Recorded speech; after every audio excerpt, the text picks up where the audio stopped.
2020 թվականի 44-օրյա պատերազմից հետո Հայաստանի եւ Ադրբեջանի միջև խաղաղության պայմանագիր ստորագրելու շուրջ բանակցություններին զուգահեռ մեկնարկեց սահմանազատման ու սահմանագծման գործընթացը։ Այս համատեքստում Նիկոլ Փաշինյանը միշտ հղում է արել Ալմաթիի հռչակագրին ու խոսել ԽՍՀՄ քարտեզներով սահմանազատում անցկացնելու մասին։ 2020 թվականի պատերազմից հետո Բաքուն մեկ այլ գործընթաց սկսեց։ Հայաստանի գրեթե ամբողջ տարածքը կոչում է Արևմտյան Ադրբեջան ու պահանջում վերականգնել այսպես կոչված տարածքային ամբողջականությունը։ Քարտեզագետ Ռուբեն Գալչյանը քարտեզներով, այդ թվում միջազգային, հստակ ցույց է տալիս Հայաստանի հազարամյակների պատմությունը։ Խնդիրը հրատապ է այսօր։ Այսօր մենք խոսում ենք սահմանազատում սահմանագծումից, խաղաղության պայմանագրից, ամենը կապված է թե մեր սահմանները որտեղ են։ Մենք որտեղ ենք, ինչ ենք եւ որն է մերը, որը մերը չի։ Դրա համար ես ոչ թե սկսում եմ վերջի տարիներից, այլ վերադառնում եմ մեր թվարկությունից 600 տարի առաջ, որ աշխարհի հնագույն աշխարհացույց քարտեզը գոյություն ունի, որը 600 տարի մեր թվարկությունից առաջ է պատրաստվել, դա գտնվում է բրիտանական թանգարանում, այդ քարտեզի վրա 3 երկիր կա՝ Ասորեստան, Բաբելոն եւ Հայաստան։ Այդ երկուսը գոյություն չունեն, Հայաստանը կա այսօր։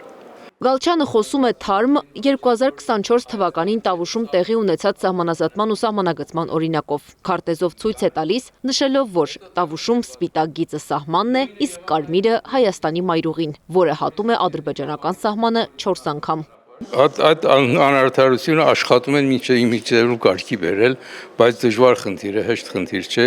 եւ սա զգուշարեն պիտի մոտենալ խնդրին։ Կարծում եմ ճանապարհը ճիշտ է, բայց մոտեցումները պիտի մի քիչ ավելի կոշտ լինեն, ես կարծում եմ։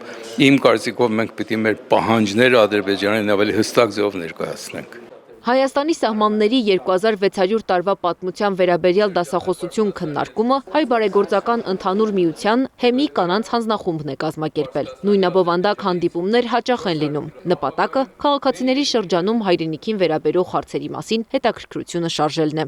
Ինձ համար ամենակարևորը, որ հայրենասիրությունը զարգանա մարդկանց մեջ, որովհետև կգարձեմ, որ շատ կարևոր է մեր հայության համար, մանավանդ այս օրերում մեջ, վստահ եմ, որ անպայման ինչ-որ մի բան պիտի վերցնեն, օգտվեն այսօրվա դասախոսությունից։ Հերթական միջոցառման լսարանը մեծ մասամբ միջին տարիքի կանանց ու տղամարդկանց էր համախմբել։ Այս անգամ երիտասարդությունը փոքրամասնություն էր։ Այս տեսակի միջոցառումները կգործեմ, որ շատ կարևոր են եւ երիտասարդության համար եւ ընդհանուր հայրենիքին, մանավանդ մեր ներկայիս իրավիճակի մեջ եւ ընդհանրապես պատմության մեջ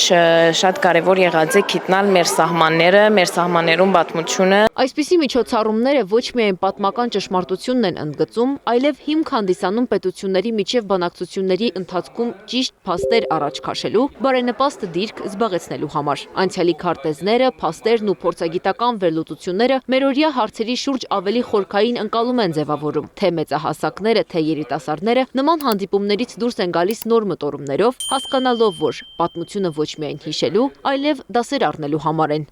Անիա Բաղյան, Մեհեր Դավթյան, Գեղամ Ղազարյան, ABC Media։